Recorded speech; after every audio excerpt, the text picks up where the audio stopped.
Cleo. Sing up, everybody. Guys! Take it away.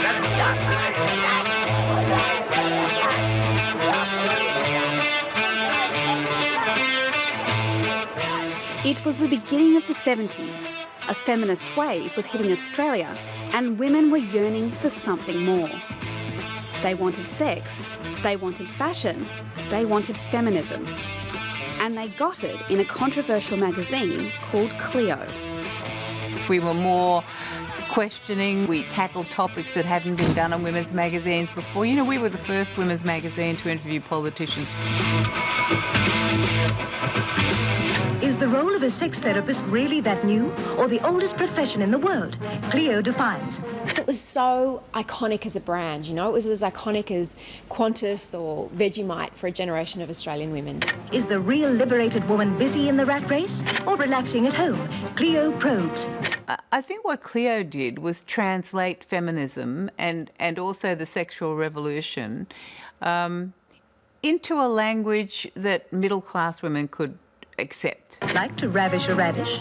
Cleo's sex quiz plumbs the depths of your fantasies. That language would be written by Ita Buttrose, who was put at the helm of this groundbreaking magazine as the first editor of Cleo. She a bit out of focus? I think she might be. Yeah, we'll put another one out. Why can't we ever get them smiling? They always look as though they're going to a bloody funeral. I think they get tensed or something. Yeah. While Ita was the face of Cleo, behind her was the young Kerry Packer, influencing the edgy direction of the new magazine. As it turned out, Cleo was Kerry Packer's first major success. And I think up until then, his father hadn't had high hopes for him. But after Cleo became so successful, and it was successful right from the beginning, his stature within the company changed enormously. And also he had a lot more confidence in himself. The cheeky trademark of the magazine was a male centrefold, an idea that was only ever designed for shock value in its first edition. Actor Jack Thompson was willing to bear all. Thinking that it was only one-off, the team and I went around, we were sitting down working out the next issue when Kerry comes into the office and says, "Who's the centrefold this issue?" And we all looked at him quite dumbly and said, "Centrefold?" I said, "Oh, no, we're not doing it again. We're only doing it once." "Oh, no." He said, "You've got to have it now. You've got to continue it." And fresh from the farm is actor Eric Oldfield. From then on, the magazine would scout for men willing to be eye candy for Cleo's avid readers. Well, you've no idea how handy a saxophone can be at hiding certain parts of a man's body.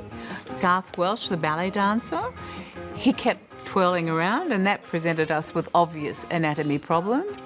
Bob Rogers was 50 when he agreed to strip down for Australian women.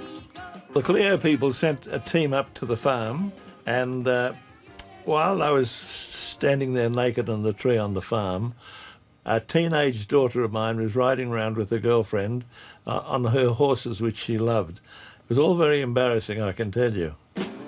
Red Simons and his 70s rock band Skyhooks were also featured. I would say it was largely a fairly unpleasant experience for the obvious reason that we're naked in a tree in the blazing sun. In the world of women's magazines, Cleo quickly established its place. Dolly teaches you how to have an orgasm. Cleo teaches you how to fake an orgasm. And the Woman's Weekly teaches you how to knit an orgasm. But the magazine was no joke. The Sacred Sealed section provided rare access to previously unspoken topics. It came about because we were looking at mastectomies and breast surgery. Now, it wasn't talked about, it wasn't so out in the open as it is now. And the photographs of women's bosoms after mastectomies and other breast surgery were quite shocking to us.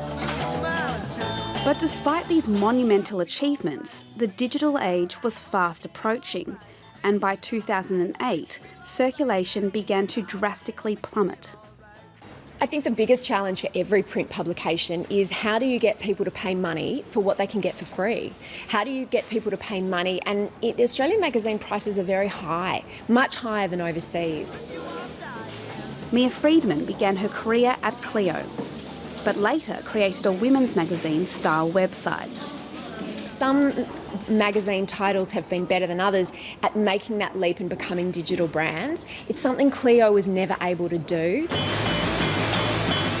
After 44 years, the magazine will put out its last edition in March. Well, I don't know where the readers will go. They'll have to find somewhere else. They may find it in another publication. Somebody might be inspired to start yet another magazine. Cleo departs an industry going through its biggest and most challenging transformation yet, joining a growing list of magazines to fold in the past year. Its closure marks a new low. It is a bit like having a death in the family, because it's been a part of my life for so long. You shouldn't write print off. It still has a lot of benefits, has a lot of followers, and I don't believe it's going to die very soon.